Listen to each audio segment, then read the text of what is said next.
Hello students, मैं Mrs Rekha Sharma. Students, आज हम पढ़ेंगे क्लास 8 की पाठ्य पुस्तक वसंत भाग 3 का चैप्टर नंबर 6, जिसका शीर्षक है भगवान के डाकिए, मतलब ईश्वर के संदेश वाहक।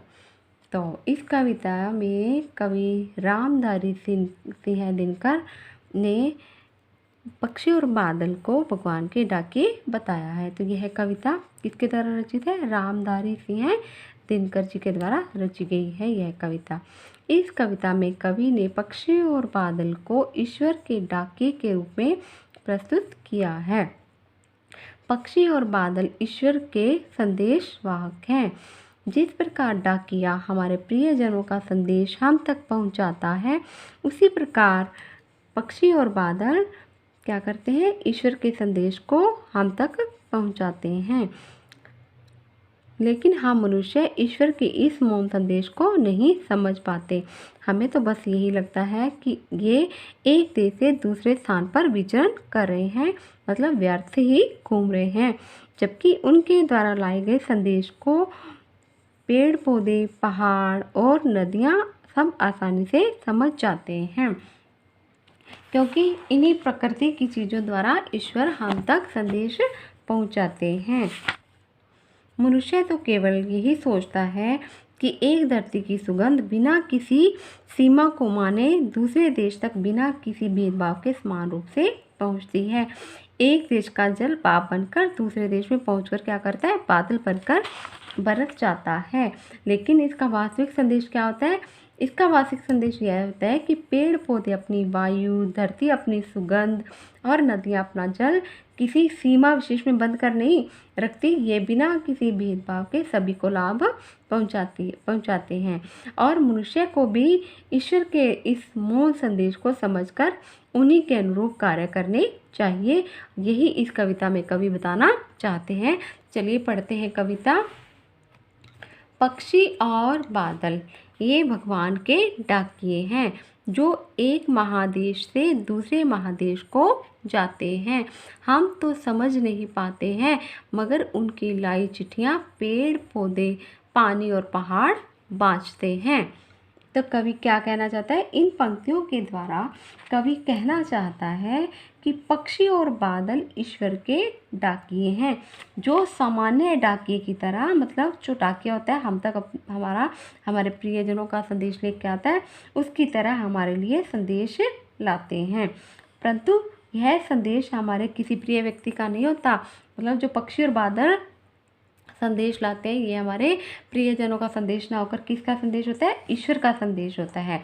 और ये डाकिए एक विशाल देश से दूसरे महादेश का होता है, एक विशाल देश, मतलब ये जो डाकिए हैं पक्षी और बादल, ये एक विशाल देश से दूसरे विशाल देश को जाते हैं और ईश्वर का संदेश पहुंचाते हैं। लेकिन हम साधारण मनुष्य उनके संदेश को नहीं समझ पाते। वे सभी जगह प्रेम, सद्भाव, एकता और समानता का संदेश फैलाते हैं, जिसे पेड़ पौधे, नदियाँ और पर्वत आसानी से पढ़ लेते हैं और उसी के अनुसार ही कार्य करते हैं। मतलब ये जो प्रकृति प्रदत्त चीज़ें हैं, पेड़ पौधे हैं, नदियाँ हैं, पर्वत हैं, ये ईश्वर के संदेश को आसानी से पढ़ लेते हैं। लेकिन हम साधारण मनुष्य ईश्वर के संदेश को सरलता से नहीं समझ पाते।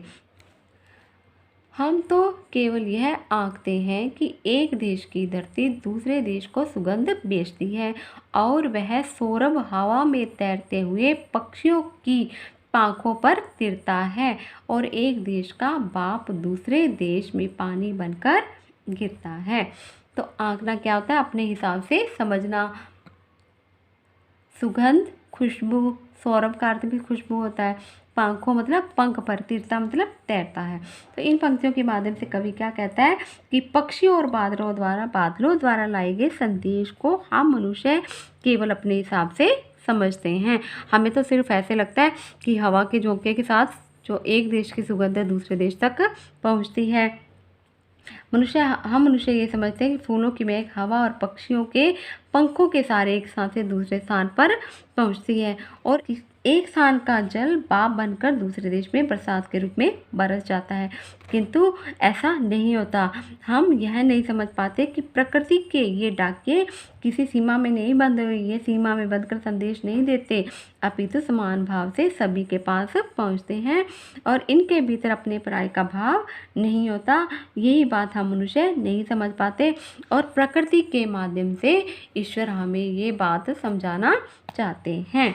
तो ये थी कविता भगवान के डाकिए। तो इस कविता में कवि हमें क्या संदेश देना चाहते हैं कि हम मनुष्यों को स्वार्थ और अपने पराये की भावना को छोड़कर सबके साथ समानता, सद्भाव और प्रेम का व्यवहार करना चाहिए, जिससे हमारे कार्यों की खुशबू जो है वो पूरे विश्व में फैल सके, चारों तरफ फैल सके।